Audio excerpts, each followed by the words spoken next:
হায় যুবক, জীবনটা করো, ছোট জীবন গড়া যেতে হবে, কাটা হয়ে গেলে চলবে না। যে গড়া যাবে সেই আল্লাহর কাছে স্থান পাবে, পরিচয় পাবে, পরিচিতি পাবে। এই জন্যই সাহাবা ইকরাম জীবন করার পিছে দৌড়াইছে। যুবকও আজকে তো জান্নাতের আলোচনাই নেই। আগে যদি আসতাম তাহলে শুনাইতাম জান্নাত কাকে বলে। হায় যুবক, কিসের জন্য পাগল হয়ে গেল? এই 60-70 বছর এই সামান্য দুনিয়ার জন্য হারায় দিলাম। এখন তো মেসেজ দেয় একটা করে আরেকটা, ঠিক না? এক মাসে 14 তারিখ আসে না? একটা মাস বাংলাদেশে 14 তারিখ আসে না? 14 তারিখ, হ্যাঁ, মেসেজ দিছে একটা। জাজপুরের জায়া দেখে, ত্রিমোহনীতে জায়া দেখে জুতা লয়া খাড়া রয়েছে। হায় হায় হায়, কক্সবাজার জায়া জুতা দেখে আসছে, ঠিক না? জুতা চিনেন? কিসের জুতা? বার্মিস জুতা।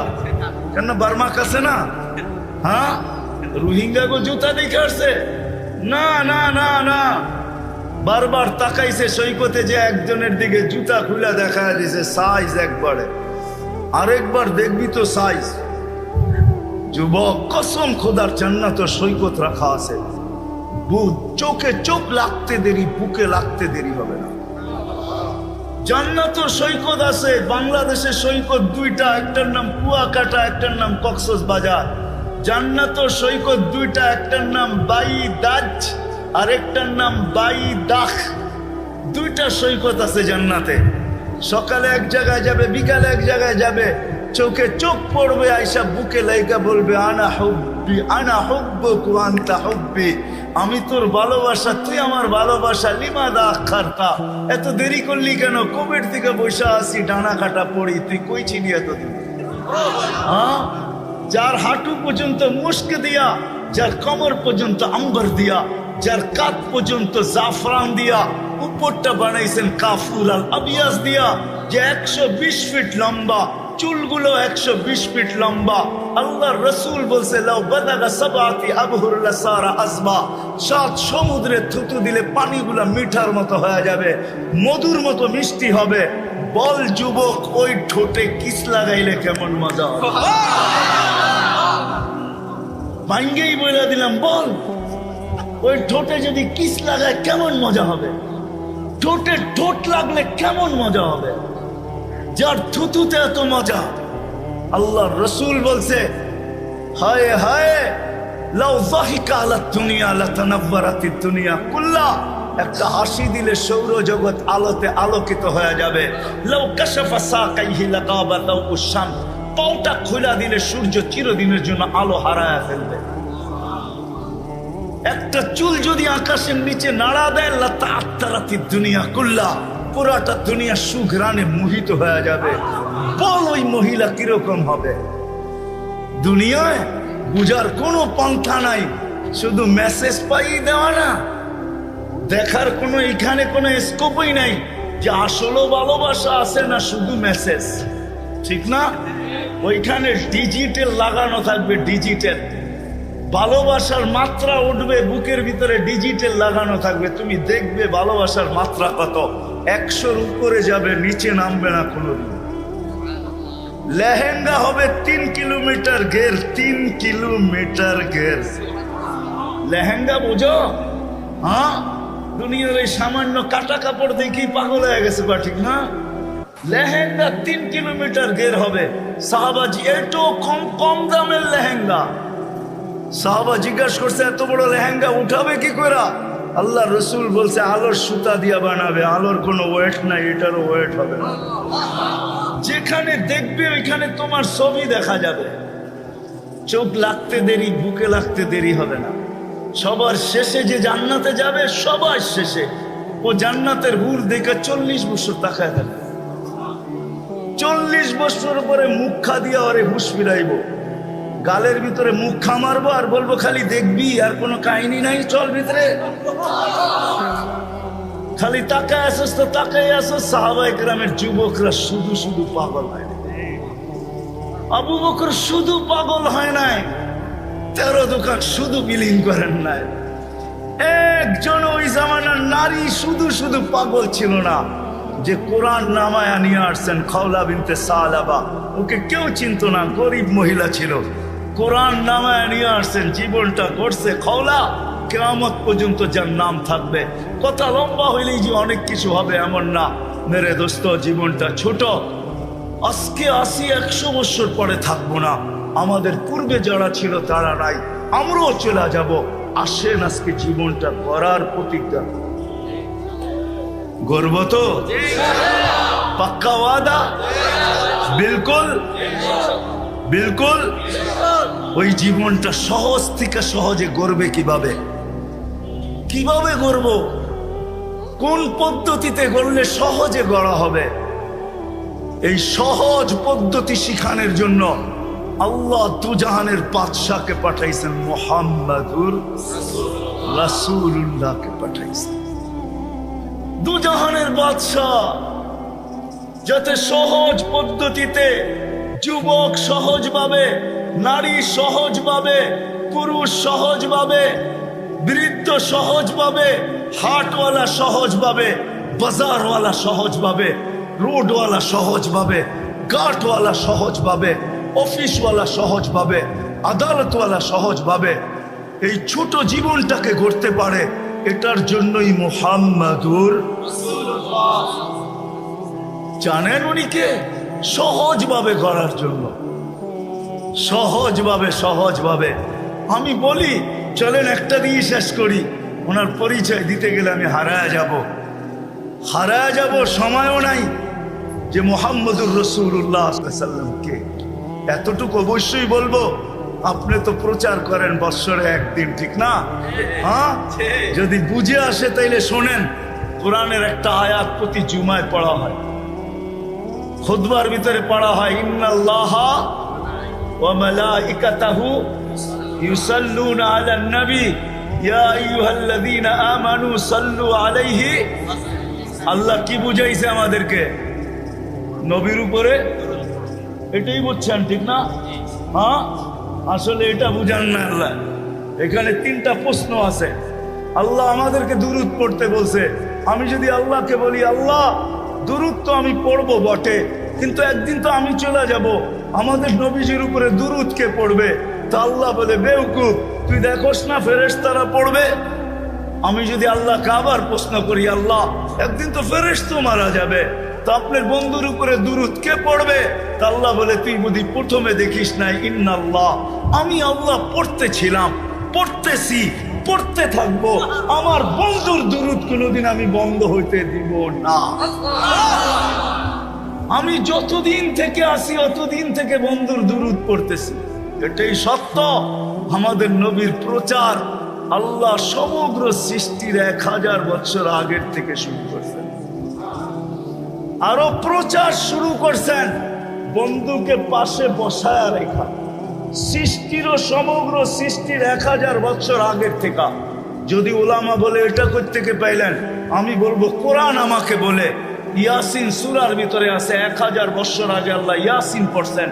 ইয়াসিন আমাদের নবীজির একটা নাম। 10টা নামের ভিতরে একটা নাম ইয়াসিন। আল্লাহ ডাক দিছেন ইয়াসিন, তারপরে কোরআনে হাকিমের কসম খাইছেন। আমরা তো জানি না আমাদের কোরআন কবের থেকে আছে। আমরা মনে করি যেদিন থেকে নাজিল হওয়া শুরু হয়েছে ওদিন থেকে আমাদের কোরআন। যতদিন থেকে আল্লাহ আছে অতদিন থেকে আমাদের কোরআন আছে। যতদিন আল্লাহ থাকবে অতদিন কোরআন থাকবে। আপনি কোরআন চিনেনই না কোরআন কাকে বলে, ওটা আলাদা আলোচ্য বিষয়। তো কোরআন আমাকে বলে, আল্লাহ কোরআনের কসম খাইছে। তারপরে আল্লাহ বলতেছে, ইন্নাকা লামিনাল মুরসালিন। আরবি গ্রামার আমি ভুল করতে পারি, আল্লাহ ভুল করতে পারে না। আরবি গ্রামারে ইন্নাকা ওই ব্যক্তিকে বলা চলে যে সামনে বসা উপস্থিত, তাকে সম্বোধন করা চলে ইন্না। এছাড়া আরবিতে ইন্নাকা বলা চলে না, ইন্নাহু বলা দরকার ছিল। মনে হয় নবীজি ওইখানে বসা ছিল সাল্লাল্লাহু আলাইহি ওয়াসাল্লাম। তারপরে আল্লাহ বলতেছে, ইন্নাকা লামিনাল মুরসালিন, বন্ধু আপনি নবী হিসাবে প্রেরিত। ওই রসুল দিছেন আল্লাহ আমাদেরকে, ওই রসুল যার প্রচার চলতে চলতে চলতে চলতে চলতে চলতে হায় হায় মার পেট পর্যন্ত চলতেছিল, মার পেটে আসতে দেরি, সুঘ্রাণ বাহির হইতে দেরি হয় নাই। মার পেটে আসতে দেরি, আমেনাকে তরুলতা সালাম দিতে দেরি করে নাই। লম্বা কাহিনী। ওই রসুল আসছেন যেন সহজে, প্রত্যেক ব্যক্তি সহজে সহজে ওই পদ্ধতি নিয়ে আসছেন। আমি তো বলি, হয় সারা দিন যেই অটোওয়ালা নামাজ পড়তে পারে নাই, সারা দিন যদি অটোওয়ালা নামাজ না পড়তে পারলো, আমার কোনো আক্ষেপের বিষয় না।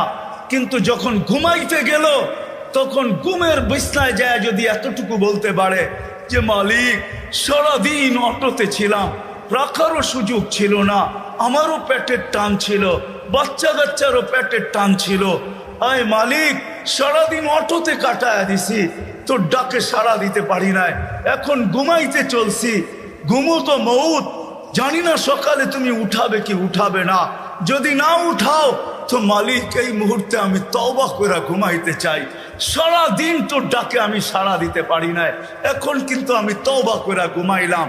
যদি ঘুমায় গেল তো কোরআন আমাকে বলে ইন্নাল্লাহা ইউহিব্বুত তাওয়াবিন, ওই ব্যক্তির তওবা আল্লাহর কাছে গ্রহণযোগ্য হবে।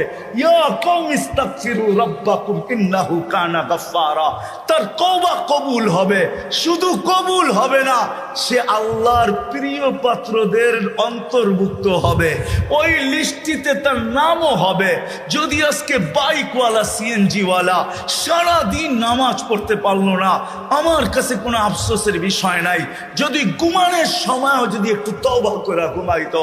কিন্তু কয়জন আছে এই মজলিসে, কয়জন যুবক পাওয়া যাবে সারা দিন আল্লাহর ডাকে সাড়া দিতে পারে নাই, আল্লাহ ডাকছে তারপরও আসে নাই, 99 পদের মালিক ডাকছে তারপরও আসে নাই, অথচ দুনিয়ার সামান্য একজন পদস্থ মানুষ ফোন করতে দেরি, শরীর দিয়া খাম চড়তে দেরি করে না।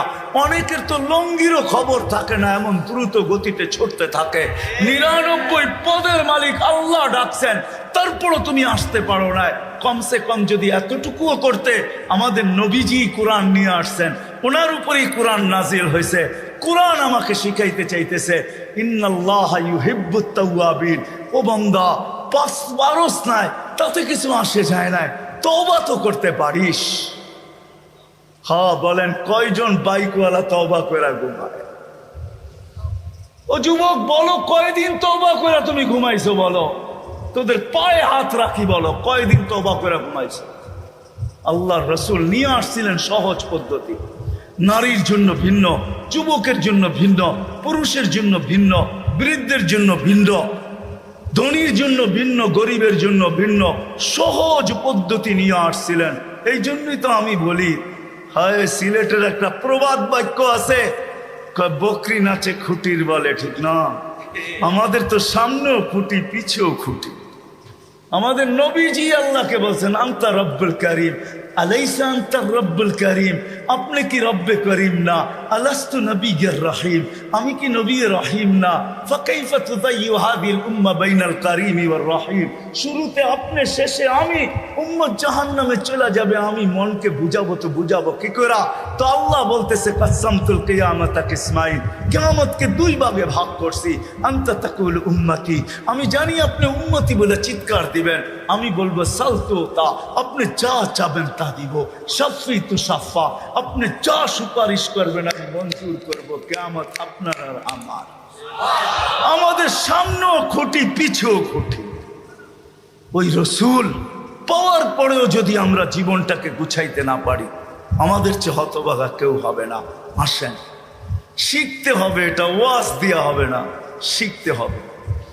শিখার জন্যই আল্লাহ বাংলাদেশের জমিনকে ক্ষেত্র বানাইছেন।